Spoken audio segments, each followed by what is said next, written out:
নাম ধরে নবুল্লাহ নবী কেমন আছে এভাবে ডাক দিত এবং পাশে থাকার জন্য উনি সবসময় নির্দেশ দিতেন, আমরা তার পাশে থাকতাম। তখন বিএনপি শহীদ জিয়া রহমানের দল 84 সালে দেশনেত্রী বেগম খালেদা জিয়া যোগদান করলেন। তখন দেশনেত্রী বেগম খালেদা জিয়ার দলের আমাদের নেতা কর্মীদের স্বৈরাচারী আসাদের সন্ত্রাসী বাহিনীরা দেশনেত্রী বেগম খালেদা জিয়াকে কোনো সমাবেশে অংশগ্রহণ করতে দেয় নাই।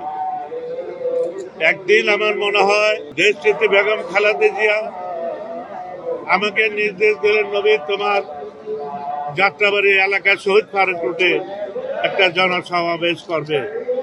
আমি বললাম, ম্যাডাম আমি তো একজন তরুণ কর্মী, আমার এত অল্প বয়সে আমি কিভাবে এই সমাবেশটি করব? তখন দেশনেত্রী বলছে, তোমার কি বড় হওয়ার ইচ্ছা নাই? তোমার কি বড় হওয়ার ইচ্ছা নাই?